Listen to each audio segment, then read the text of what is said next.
We are live from Auckland Park in Johannesburg, and it's that time of evening when we engage with you on matters that affect you, matters that affect your family, matters that affect your community. Tonight, ZEP, very much in sharp focus.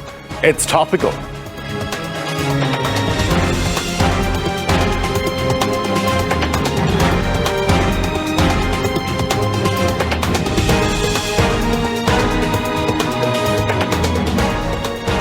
A very good evening to you, South Africa, those watching around the world. My name is Blaine Herman, and this is It's Topical. We're also live on SABC Plus, our digital audience with us tonight. As always, good to have them on the program. They'll pop up shortly. And as we say, it's a pleasure to have them on the program, get their input, as many as we can within an hour. We're looking forward to their questions to our guests shortly. We also have eyes on the African National Congress Youth League, currently underway in Nasrec Exhibition Centre in Johannesburg. ANC President Cyril Ramaphosa is expected to close the Congress soon. Colin Malachi has been elected the new African National Congress Youth League president. This is the first Congress to be convened by the Youth League in about 8 years, and it's expected to put an end to interim structures which have led the governing party's Youth League structure during that period. Now, we'll get to Nasrec in a short while. To the topic of the night, exemptions granted to Zimbabweans and other nationals. It has a relatively long history. According to the Home Affairs statement, it all started back in 2008 when South Africa experienced an influx of asylum seekers from the Southern African Development Community. The majority of them were Zimbabwean nationals. That 2021 statement goes on to say that the Department of Home Affairs Asylum Seeker Management Unit was unable to cope with the numbers. The example was given.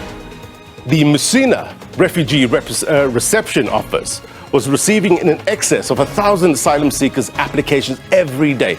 So they had needed the staff complement and the financial resources to deal with the influx. Now, this led to the Home Affairs Department approaching National Treasury, requesting financial assistance to start the process of granting exemptions to SADC nationals, including Zimbabwean nationals, in terms of the Immigration Act. Then, fast forward to 2009, the then minister, with the support of the National Executive, granted exemptions to the SADC nationals, the majority of whom were Zimbabwean nationals. Now, a high court has found that the Home Affairs Minister Ernest's decision to end Zimbabwean exemption permits was unlawful, invalid, and unconstitutional. We will wait to see if this judgment stands the scrutiny of a possible appeal, which leads us to our question of the week. And we're asking you, what do you think of the High Court ruling declaring the decision to terminate Zimbabwean exemption permits unlawful, unconstitutional, and invalid? Let us know at It's Topical SABC. Come, follow me. Let's get you some context. As always, it's needed in this case. We're told about 178,000 people were given these exemptions. What happens next? What happens over the next 12 months or so? Perspective coming up. Let's get to it.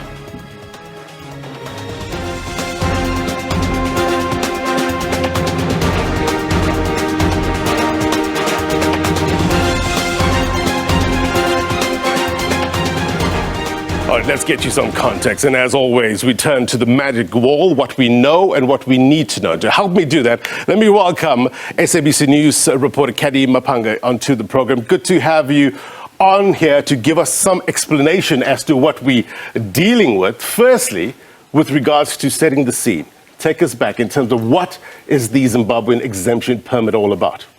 Well, the ZEP, as you've correctly stated, is a legal document that allows Zimbabwean nationals that are holders of this permit to live, work and study in South Africa. Some of these permit holders that you're seeing launching this legal challenge to the termination of this permit have been residing legally since 2009. It's been renewed every 4 years until the December 2021 decision to end the permit. All right, so that's 2009. A lot has happened since, right? Run us through some of the developments over the years. Well, over the years, we've seen it being renewed every 4 years, as I've stated, Right. without any interruptions. Then, of course, in December 2021, the minister announced that it would be terminated and that holders should seek alternative mainstream visas Right. or would have to return back home. Right. And so, extension, we were told it wasn't going to go on beyond the 30th of June 2023. Something has changed. Yes. What has changed? Well, what has changed is that when the December 2021 decision was made, of course, we have to place it in context. The Helen Suzman Foundation then launched its review application of the minister's decision. It was then joined by a number of applicants, including the ZIF, who got that temporary interdict, as well as the ZEP Holders Association. So that is what brings us to where we are here today. Talk to us about some of the reasons that the Department of Home Affairs has given in order to support their argument for the termination of these permits. I think you've highlighted a lot of the reasons as to it was a temporary document. It wasn't meant to last forever. Of course, they want to get some of those holders on the mainstream visas and get rid of this special dispensation. Then, of course, there is a political element of this was a sovereign decision related to that migrant policy framework that the ANC has come up with to deal with illegal migration in the country. So this becomes key, Kelly. It was pending the political and economic situation in Zimbabwe. Correct. So the question becomes, has things changed to such an extent in Zimbabwe that renders these permits invalid at this stage? I think this was addressed by the ZIF applicants and their legal representative, Advocate Toby, who stated quite clearly that this ZEP could only be ended for the reasons upon which it was started to begin with, and one could not reach the conclusion that Zimbabwe is at that place yet. Was the other issue about South African issues in terms of domestically, the unemployment rate, the capacity, the budget constraints? What were some of the arguments put forward from the Department of Home Affairs?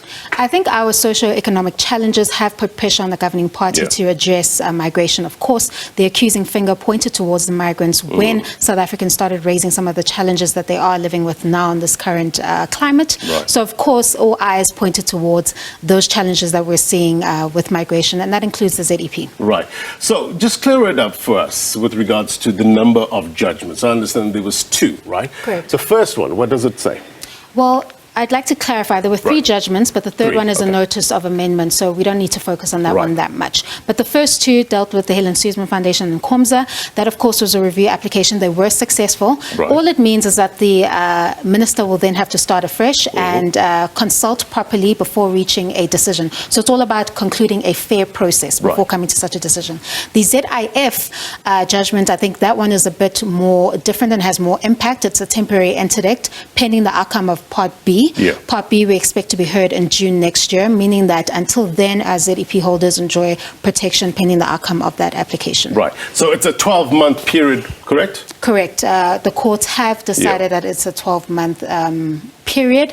And then, of course, with the ZIF, it is different because it's pending the outcome of Part B, so it may actually take longer. And then, of course, because of the December extension, there was already a directive pending to that. So it could be at least over a year before we see this matter coming to some kind of a finality. Well, there was an intention to appeal this judgment. Do we know, has any papers been filed yet? We haven't gotten any clarification yet from the ministry's office. Of course, they announced this recently, so it could take some time for them to file those papers. But as soon as we have them, we'll give you that update accordingly. All right. Ken Mapanga, thank you very much indeed. Always good to have on the program. Context, always important on a topic such as this.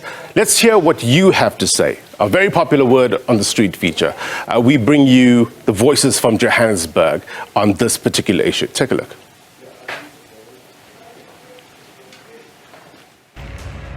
We are all Africa, but I don't know why they refuse to give us paper to stay here, but they continue chasing us and telling us that we are illegal immigrants, but we are trying to get our documents to be in order, but they refuse to give us our permit to stay here.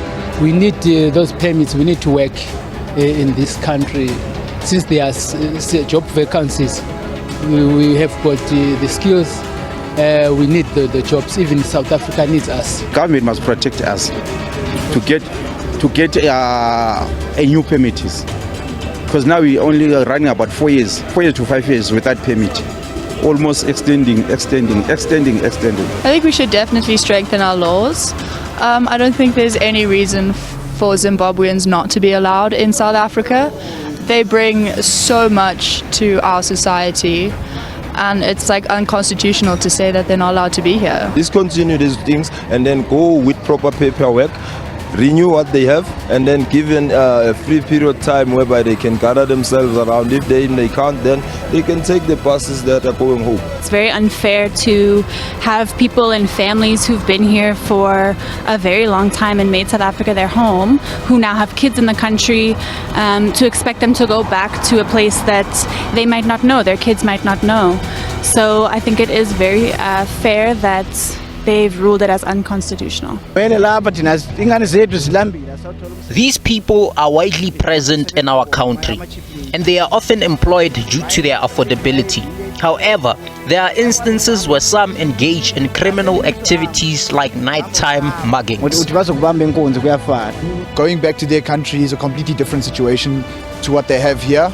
And as long as, they have the right paperwork and, they're doing the right thing, they're coming for the right reasons, I don't believe you should prevent them from, commencing and having a career or a future here in South Africa. People coming in, foreigners into the country, I don't see it as a bad thing. As long as you have your permit, everything is good, and you do qualify and all the paperwork is good, you should come through and then let's help each other. Let's make this whole world a better place, the country a better place, Africa a better place. All right. We've got lots to talk about, very limited time. Let's get to it. Main crux of the matter is what happens next with regard to the ZEP holders. We've got 12 months, we're told. We've got an array of guests here to help us unpack this. Thank you very much indeed for your time. We've got Build One SA leader Mmusi Maimane, Dr. Vusumuzi, Sibanda, African Diaspora Global Network, as well as Ernest, Chinyuke, Citizens Coalition for Change. Good to have you all on the program. We also have our digital audience as well. Remember, they can post or they're not here yet? Okay, we'll get them back there. They can also ask questions, get to the bottom of this. Lots to discuss. Mmusi, to you first. The judgment. When you heard of the judgment in terms of giving us lifeline of about 12 months, your reaction? Yeah, firstly, I knew from up front that the government didn't have a case to put forward. I think they didn't substantiate their evidence. But I also do think that it's a poor approach to immigration. It's this idea that says that it encourages illegality amongst people who are coming into the country if you simply want to scrap these forms that for so many citizens actually have been here for so long with South African children now.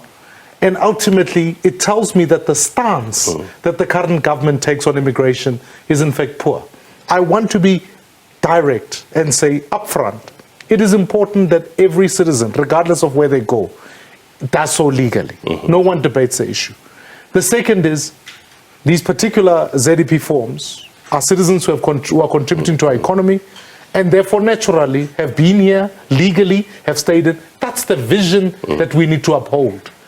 The next step that we've got to ensure is ensure the efficiency of processing of any future applications that are put on the table. Because if anyone wants to go to a permit processing center, they will discover very quickly that it's unworkable, which encourages illegality. And I think anyone who is in this continent knows that the sooner we trade within the continent, make everyone a legal certainty, we can then begin to attend to immigration in a way that's progressive and future-oriented. Right. Dr. Sibanda, I just want to read from the court order in terms of this matter. The matter has been remitted back to the Home Affairs Minister, and it talks about something called a fair process, right, that complies with the requirements of promotion of the Administrative Justice Act, PAJA. The engagement with those affected, how important is that? Look, in terms of PAJA, any person, and not only in terms of PAJA, by the way, in terms of the Immigration Act. Right. The Immigration Act is very clear that if a decision is made that adversely affects the right of a person, that person must be given the right. That is Section 8, subsection 3, subsection 4, up to subsection 6. It gives a person 3 opportunities to make representations to the department, and that person should be informed. So the department violated its own act before we even talk about the constitution and PAJA, which invites any other, authority when they are making a decision that affects adversely the rights of a person, that you need to invite that person to make submissions. And the Department of Home Affairs did not make that. And even at this particular stage, the minister says, look, the decision is bizarre because, he believes that, the remission of the decision, back to him to consult, he believes it's inappropriate. He's even raising the fact that, look, why should the public be consulted? But you're talking about 178,000 people that, as Mr. Mmusi said, some have got children. So it is a decision that is in the public arena. And therefore, a wide spectrum of people need to be, basically, approached. They need to say what their views are. We've had, South Africans, even those that come from South Africa, First Dudula, saying, we don't want Zimbabweans. So those are all the views that should come to the fore, because we want everybody who says, who has got positive views or negative views must make a contribution so that the department can make an informed decision. But the department, unfortunately, whether selectively or not, decides not to see the importance of that, which is a constitutional process. So the department is actually telling us that it is above the constitution. It can create its own pathways and it can decide to do things the way that it desires without realizing that South Africa is a constitutional democracy where the constitution is the supreme law of the land and everybody is bound by the constitution. It complicates the situation when you have children involved as well. Some children might be in school for a decade now in South African schools. We did invite the department. They said they weren't doing any interviews apart from the statement they had released. And I just want to read in part. They said obviously they were going to challenge this.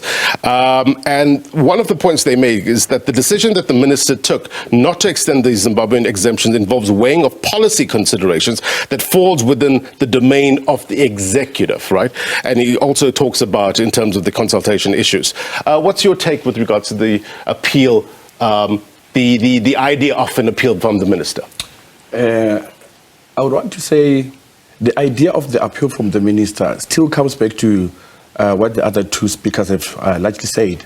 Because, when you don't involve the affected people in the process of consultation, the civil society and all the other organizations, because remember, the ZSP or the ZEP were not only the people that were only applying, but the people who applied for business permits, for example. The people who have already established, some of them we can speak now, they've already purchased even property. And when you apply for a property in the bank, you're talking about 20 years. And if you are not given enough time to prepare for your departure, it means to say whatever that you've invested in, you are going to lose. So I just want to say the issue of appeal, it is within their own right as a department to do that. But we need to look also into the affected parties, because as we are saying, there are children that are involved. There are people who have invested a lot. There are people who have got assets that are here. We need to say, if ever they need to go through the appeals process, then the people consultation must be the first thing we should be on top of the list. Right. Let's take it to our digital audience now, and let's hear from Dr. Gugu Ncube, if she can unmute. Okay, we understand that they're having a bit of an issue with the digital audience, but we'll come back to them as soon as they are ready. Mmusi, one of the other things that I want to pick up that the minister did mention in the statement with regards to the possible appeal. He said the judgment also deals with matters relating to a sacrosanct principle of a separation of powers. And the minister believes that this is another strong ground of appeal. Do you agree? Well, I find Minister Motsoaledi on this particular issue has been found wanting, to be honest. There are a couple of issues. The first one is, it's the rule of law. If people have followed a process legally, then they're entitled, they have legal certainty. And it is true whether you're from Zimbabwe, whether you're from the United States, or whether you're from any part of the world. Let's not treat immigration as a virus. Let's understand it as a part of human development. There are South Africans living in other parts of the world. I'd want those South Africans to have the appropriate permits, the appropriate rights, so that their rights are protected, so that no illegal deportation can take place. My issue here, centrally, that Minister Motsoaledi is failing to attend to, is the fact that we have, under the principle of the so-called sovereignty, allowed dictators to continue in Eswatini, in Zimbabwe, and in many other places, which then exacerbates this very question of immigration taking place. Secondly, Minister Motsoaledi, as a person who is meant to be running Home Affairs, fails to recognize the fact that when people try to apply for legal certainty. They end up having these stamps being renewed on a bus arbitrarily by a Home Affairs minister, by some official, who ultimately opens themselves up to corruption and bribery. I would posit this suggestion. Rather than trying to terminate ZEP forms, why don't we digitize applications? Why don't we ensure that there's legal certainty, you know on what basis you qualify for it? Because once you've got that certainty, your rights within the country are protected both here and at home. And then, furthermore, be strong as South Africa to say we stand on a constitutional democracy that ensures that the rights of citizens at home are protected. Because a last example is this. Look at Zambia as an example. I stood against Edgar Lungu for doing exactly the same things. Now you've got a new president there because we fought hard to ensure that Hakainde Hichilema is the president there. And now when you look, the Zambian kwacha is stronger than the rand, and you have a different conversation about immigration because suddenly at a home place, there's legal certainty, there are rights of citizens being protected. South Africa must be at the forefront of continental fight for rights of all citizens across the continent.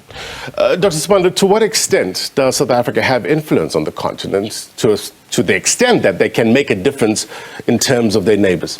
It's a matter of choice, and look, there is enabling statutes like the SADC and the AU that speaks to democracy, that speaks to elections, PEM, for example, in SADC, and the organ on democracy and bad governance, in the AU. So what we see basically happening is that we've seen South Africa, recently, it just came, it was the chair of the AU, and as the African diaspora, we even wrote to the president to say, look, this is your opportunity, considering what happened in 2019, the fights that we had, the unsettlement, that we had during the attacks that we had. Now it's time for you, rather than to go to Nigeria and select a few countries and apologize, but is it not time for you, Mr. President, as the chair, to ask these particular presidents, ask Nigeria, why do you have, a third of your population in South Africa?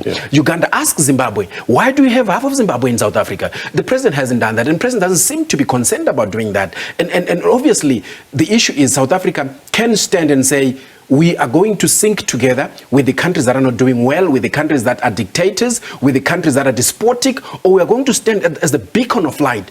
In South Africa, as a constitutional democracy where everybody can approach the courts, where the government is challenged every now and again, that should be a motivation to the South African government to say, but look, even our people challenge us. You need to be challenged by your people. We need you to be answerable to your people as a government anywhere in Africa. But South Africa is shying back, and it is very proud of the quiet diplomacy and this sovereign concept, to the extent that it says, look, let's not be told by other people what we should do. But the truth of the matter is the court in South Africa has even found that people in Zimbabwe can also open cases here if there is human rights violations in that particular country or anywhere else. And the South African constitution does allow that, but the South African government wants to say what is more important is our friendship, that we're friends either in the trenches or wherever. So we are more concerned about not bending the bridges. How do you want to dine with a dictator and then you expect people to be understanding? Because South Africa is the South African president is voted by South Africans, and if South Africans are unhappy because there's a lot of non-South Africans that are coming here because of bad governance out there, then it means that affects the government. So ultimately, the government of South Africa is its own worst enemy. Sooner than later, it's going to be kicked out, and it will only have itself to blame. Recently we had, the SG of, the ANC saying half of Zimbabwe is in South Africa, and he even went on to say there is this thing called Chamza or Chamisa, whatever it is. Quite interestingly, this is just the new kid in the block, people that are not even in government, but he's talking about them. He's not asking that $1 million question that says, ZANU-PF, as our colleagues, as a sister party, Liberation Party, why do we have so many Zimbabweans in South Africa? He's not looking for accountability, and those are the problems. So South Africa is choosing to ignore that which is bad, and it has always been said that if there is any form of there's any form of unfairness that is taking place anywhere else, if you choose to be silent, it means that you are the oppressor as well. So you are together with the people oppressing the oppressed. And the oppressed are not going to see you as choosing quiet diplomacy. They're going to see you as choosing to oppress them too. And that's what's happening. And so I just want to play you an insert to give better context. This insert from Mahekete Motlabe, this plea by many for the Home Affairs Minister not to appeal these Zimbabwean exemption permit holders. Take a look at this insert.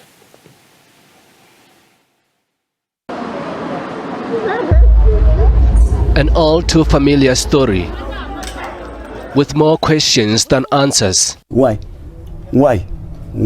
Ndinoendepi kuZimbabwe kana kusati kwane basa? It makes me sad. What am I going to do? The scars of Zimbabwe's tortured past, replete with the horrors of political instability.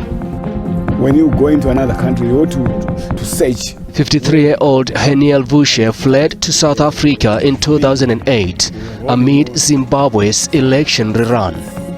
Our lives were going to be in danger. Some people were being beaten, brutalized. That's why most of us, especially men, it was trimmed down. Because men were the targets. Some are now lame as I'm speaking now. With the SADC country's economy bearing the brunt, Vushe and his family, along with scores of Zimbabweans, received their ZEPs a year later, and another life began to promise. It was a sigh of relief. I was happy when I was holding my ZEP. I could open my bank account to save my money for my children. I had to start projects back home to buy my stand in Harare. I don't have any criminal records with me. But there is a problem. The ZEP renewal deadlines and court battles. When they introduced that they are no longer renewing our ZEP permits, I started to get confused in my head. I don't know even now where I am standing. Automatically we have no food on the table. We are going to suffer. The families are going to suffer. My son is not going to school. Toda kuti renew my permit yedu tishande sekushanda kwatiri kuishanda tichiita. I'm old, I'm waiting for my pension. How can I go to Zimbabwe without paying my, because if I go today, I'm permanent at my work. The boss says you didn't finish your term. But opinion remains divided among some South Africans. The only way to better our country, it's actually to start with the borders. You see, the borders from Zimbabwe, they just walk in and out, just like that. I think that there are a lot of very important Zimbabweans in our country that are crucial to our workforce. It's taking our jobs, man. It's taking our jobs. And now, Home Affairs Minister Aaron Motsoaledi can only hope he doesn't suffer a third legal defeat. The Minister has already instructed the legal representatives to launch an application for leave to appeal against the judgments and orders of the court without any further delay. The Minister would like to take this opportunity to assure the nation that he will do everything in his power to ensure that the immigration laws of the Republic of South Africa are enforced without fear or favor. Which means he is against us. While the minister isn't budging, Vushe has one prediction though. So why can't he bear with us? Why made him not to succeed in his appeal at first? He will not succeed as well. He will not succeed as well because many souls will cry upon him. For East Topical, Amare Ketla Motlabe, SABC News, Oliver Holt Bosch. Okay, thank you very much indeed for that insight. And it's to you. You heard some of the sentiment on the ground there. Some of the sentiment from locals, bordering on resentment towards foreign nationals. That weighing up versus the country, government's international obligation towards asylum seekers, towards people with these permits. How does it weigh up? Okay, let me start by making this highlight. I think before we look much into how we come to have the ZEP or ZEP, we must look into how did we come to be where we are. The first thing is that most Zimbabweans who migrated here, it was because of the economic hardships. We must also look at how the democracy in Zimbabwe is. If we look into Zimbabwe now, there is Jacob Aruvume, there is Job Sikala. He's been in jail for more than a year. No bail application. His rights are being limited. He's in jail now for more than 12 months. So when we look into the issue of the ZEP, we must look first to say what has changed in Zimbabwe that will make sure that the conditions of the permit must be changed. Because we need to look into the polarity of the economics and also the political part. To tell you, the economic of Zimbabwe, it is more to political than the financial when you look into why is it not doing good. If we speak now to say as the spokesperson of a CCC, for example, if we say we talk about the rand stabilizing, you look into the political leadership. So you must look into Zimbabwe and say, what is it that makes most Zimbabwe to migrate to South Africa? If you look into even the elections that we had conveners who were also coming from South Africa who actually stemmed to say these elections were free and fair. But after years when they'd been deliberated, they found out that no, there was some findings to say no, there was some intimidation. That people who are here who are actually political refugees. Some of them did not even get the chance to get into the ZEP. They can't go back home because they've been wanted there.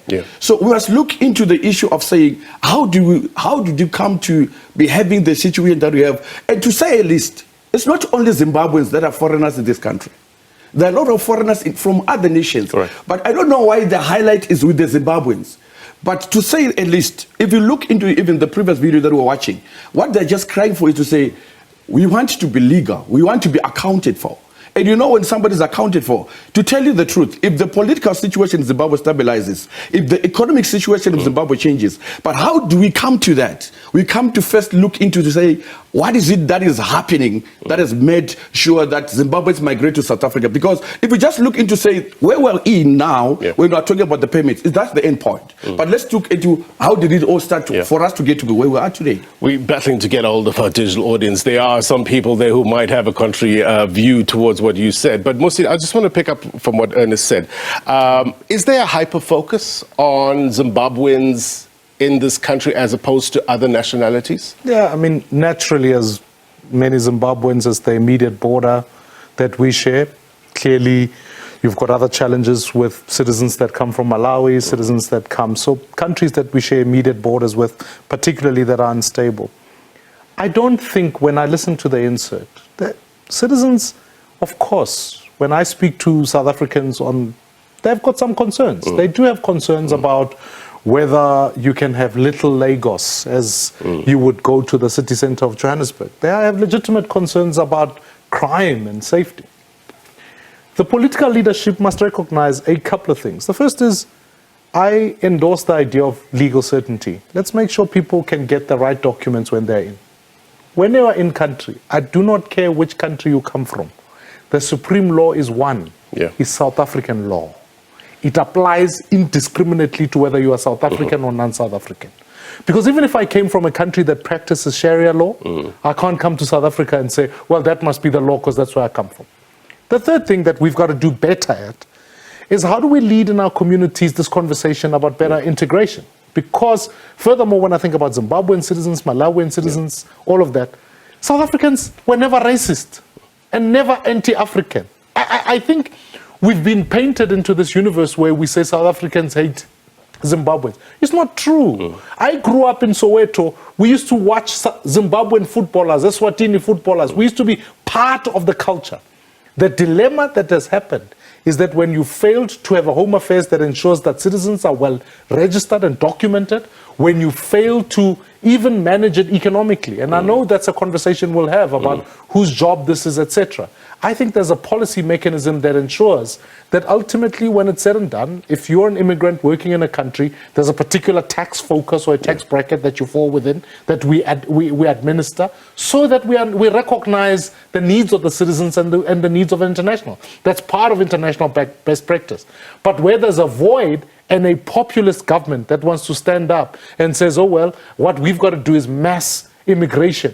I want us to be careful of citizens like that, because once they begin Operation Dudula or telling people that we'll simply come into government and kick non-South Africans out, I think it's the most dangerous thing we can have, because the next thing that's going to happen, as a child who grew up in Soweto, people are going to be walking around asking people to say, count for us in Zulu or count for us in Xhosa, and if you can't, or in Tswana, whatever the native language is, that you end up with these form of xenophobic attacks. We've got to provide better leadership. We've got to recognize that we are part of the African continent. We've got to legalize quickly because we already are trading together, and ensure that more than anything, that the Home Affairs is an effective body to process documents. And when it's said and done, what we've got to recognize is to what the point my brother said, where there's a dictator, South Africa cannot exercise quite diplomacy anymore. We've got to act quickly. All right, let's take it to our digital audience now. We managed to clear up the gremlins, I'm told, from the system. Let's go to Dr. Gugu Ncube. I'm not sure, Doc, how much you've caught of the conversation. Your take with regards to where we are at the stage regarding the ZEP permits.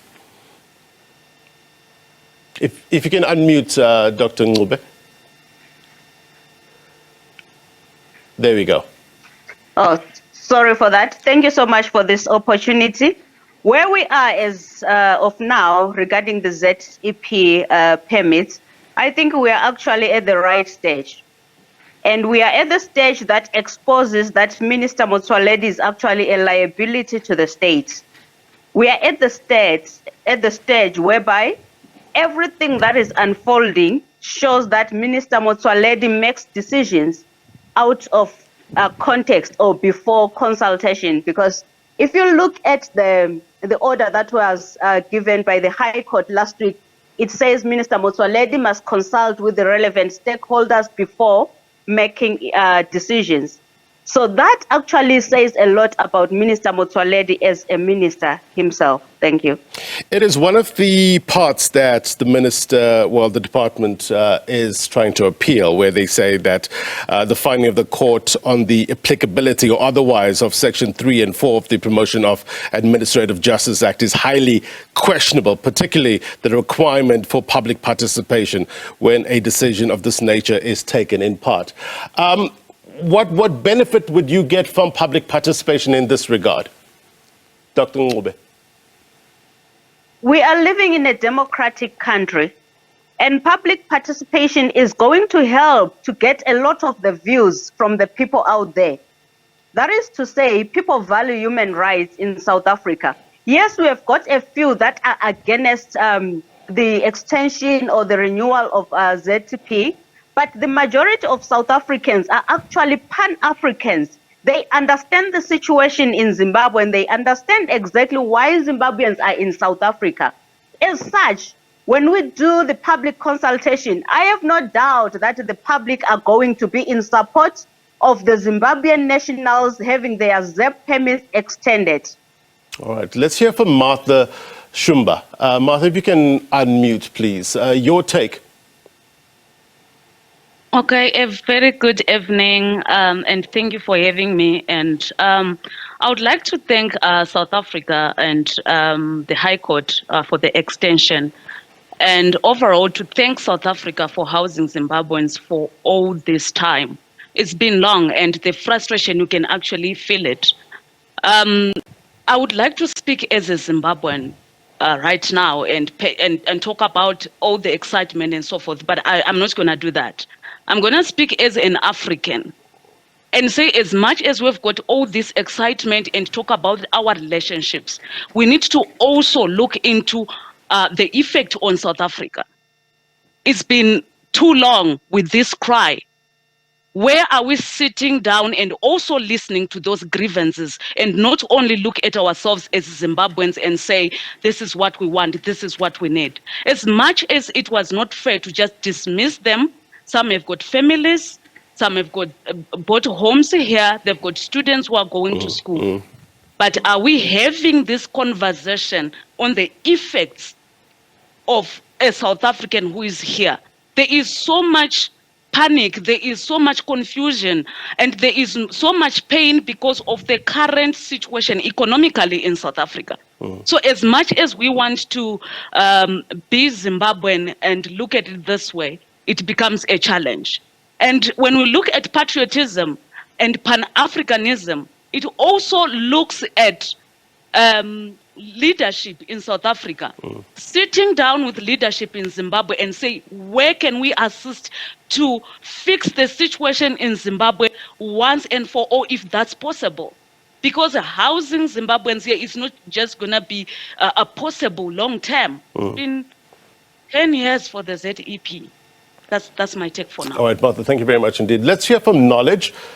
Knowledge, the court talks about something called a fair process with regards to these ZEP permits. What to you is a fair process? Okay, thank you very much, and thank you for having me in your show. Right, to me, I feel like the court is very fair. Consultation has to be there, because if people have stayed in the country legally for more than 10 years, they've already built, they've made plans, long-term plans. So they need to be consulted about what is happening. Right. Going further, I look at the fact that in South Africa, there is a problem of illegal immigration. Right, we all agree there is a challenge with illegal immigration. But this ZEP thing, it only accommodates 180,000 Zimbabweans, and some of them are dead, by the way. So if some of them are already dead, right, so are we saying these less than 180,000 people are a problem to South Africa? Yes, foreigners, they might be affecting South Africans in terms of employment, taking employment as they cry, committing crimes. But I feel like the 180,000 documented people cannot be such a problem as compared to millions who are illegal immigrants. You rather focus on the illegal ones than to turn the legal ones into illegal immigrants. Yes. All right, Knowledge, thank you very much indeed. Look, the issue of immigration, migration, no doubt, is polarizing. When we come back, we need to take a quick break. I want to talk about regularizing the status. Does it make practical as well as legal sense given the current state of play in South Africa? More next.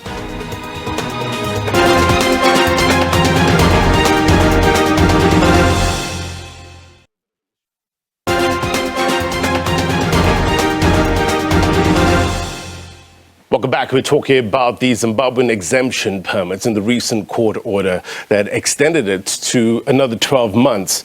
Let's take it back to the panel. Dr. Sibanda, with regards to where I left off before the break, regularizing the status of Zimbabweans, does it make sense in terms of both legal as well as practical sense given the current state of play? Indeed it does. Why does it make sense? Now, let's look at there is the process that my colleague was talking about starting from 2009. Now, that process, up to now, it neglected the fact that, the people that were regularized into ZPs, a huge number of them had approached the asylum seeker office, which means that they were putting forth asylum seeker applications as, political refugees and asylum seekers. Now, they were then moved from that system where they legitimately belong and then diverted into the DZP system and the dispensation. Now, you have not had the problem that the person has. And now all of a sudden you want to kick that person without hearing their claim, which is protected by international law. And now what it means, if that has got to happen successfully, it means that the government needs to go back and say, by the way, who did we issue asylum seekers to, so that now we can interview them and see if they qualify in terms of what? Of the convention, on refugees in 1951 and the OAU convention on asylum seekers and refugees. That's the first aspect. Now, the second aspect is what we are forgetting. We keep on talking about, the fact that we've got Zimbabweans, they've got this and that. But what we're forgetting is that if we look at the fact that a person ordinarily resides in a country for a given period of time, now, you will look at a good number of countries in the world over, if you reside in a country for about 3 years or up to 5 years, you acquire permanent residence. Now, it doesn't matter the disclaimer clauses that were put, in the second dispensation, that is ZSP and the ZEP, that said you not qualify for that. Now, the definition of somebody who should acquire citizenship or permanent residence says if you're ordinarily resident. Now, what that means is you have ordinarily resided in South Africa for a period of 10 years. Now, but simply looking at that, it means that you have cut ties with your country. and now you have made South Africa your home. So you are now entitled as of a right, not as of a favor. The government may have started this as a favor, but remember, rights, become cumulative and they develop. So what you may do to somebody as a favor, you take somebody in your house, it's a favor because they don't have accommodation, you put them in, you house them, and then all of a sudden you say, look, I don't want you anymore because, I've housed you in. Pie is going to be on you because, the prevention of illegal immigration, you can't just say, now I don't want you, I'm going to kick you out, because the person will go to court and the court will uphold their right not to be kicked out of that house when they do not have, accommodation. It's not your problem, but you showed a gesture of goodwill. That is what the law does. That is by application of the law. So what it means in essence is that now practically it makes a lot of sense for South Africa to stop all this kicking up, especially from the minister. Because number one, look, 10 years and more, they have qualified for citizenship. Yeah. Now, 180,000, maybe it's too many or it's too less, it doesn't really matter.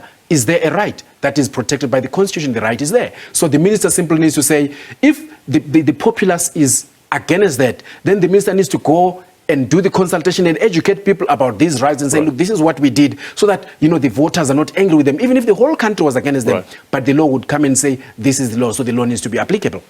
BM Mkonazi, what Dr. Sibanda is basically saying is that people over the past decade or so have developed roots in this country, and they have certain rights.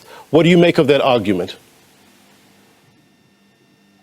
He is actually very correct. It's not very easy to uproot your life and begin a livelihood. We have among ZEP holders people who actually lived here even further than the 12 years that would be mentioned from the DZP. So to uproot and go back to Zimbabwe is not an easily viable solution for them. It's not easy because their entire lives have been built around South Africa being their home. So he's quite correct. Tadenda, Alice, your take. If you can unmute. Let's try that one more time. Tadenda? All right, we seem to be having a bit of an issue. Mmusi, let me just come to you with regards to certain arguments from certain quarters saying that, look, South Africa has a major issue with regards to unemployment, there's budget constraints, look after South Africans first. How do you respond to that criticism? Well, I think, so let's think about it this way, right? The first one is ZEP holders are less than 200,000. That's the number at this stage. If you look at the quarterly QLFS survey that was done quite recently, the last number of jobs that have been added are in the margin of 200,000 or so. So in all fairness, if you look at this 10-year program, whether you terminate ZEP forms or not, it will make not an iota of difference to our economy. So to link the two things is disingenuous on the part of the Home Affairs as a start. That we have an unemployment problem is a real situation. And I think all of us could agree on that score. The second issue that we've got to say is we've got to disabuse, we've got to let we can't allow the government to blame immigrants for problems of unemployment. The two are delinked. That's why I stand forward and say, well, let's look at whether if we keep the lights on, can we create economic growth? If we give digital infrastructure, can we get more young people into the job space? That's what we've got to do.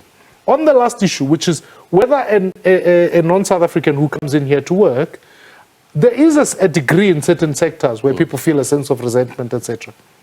It's why I'm proposing a different tax program on that score. And the fundamental reason for that is that if you were in the UK, you were in anywhere else, it's common cause that if you're an immigrant, you probably get an additional tax over and above because now you are contributing to the well-being of that country. And I think if we had a more sensible, progressive conversation here, the conversation can't be kick them out. No one can achieve that. Mass immigrations or mass deportations have never worked. They can't work. They're impractical. But what we've got to do, and they're illegal, let alone anything else. And more than anything, I would argue, un-African. That's not what we're about. What we are about is legal certainty, making sure the tax program works properly, and making sure that when citizens are in the country, the laws are applicable to all citizens. And I think if we really begin to look at Africa in a different perspective, what we'd end up with is realizing that in a continent of 1.2 billion people, not that all of them must come here, but that if we created legal processes, we could trade better, build our economic growth, and ensure that there are more jobs for Africans and South Africans in this particular place. It is our pathway out of this. Ernest, we're running fast out of time. We've got a minute left. So maybe final word to you in terms of how do we look at this from what Mmusi is saying, perspective from a South African point of view. How different should we look at this issue of immigration, of migration? Okay, just to conclude in a space of a minute, I think my leader Mmusi has said a mouthful there.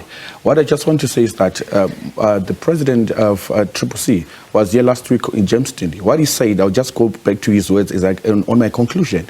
He said, if the economic situation in Zim is going to be fine, which I'll encourage all Zimbabweans to go and register, to go and vote in August. He said, you are not even going to ask Zimbabweans to go back. Zimbabweans are going to go back on their own. So what we just need is that be a brother's keeper. If your neighbor is making noise, peep in and check if all things are well. It might be the solution to that. Dr. Ngube, be your brother's keeper.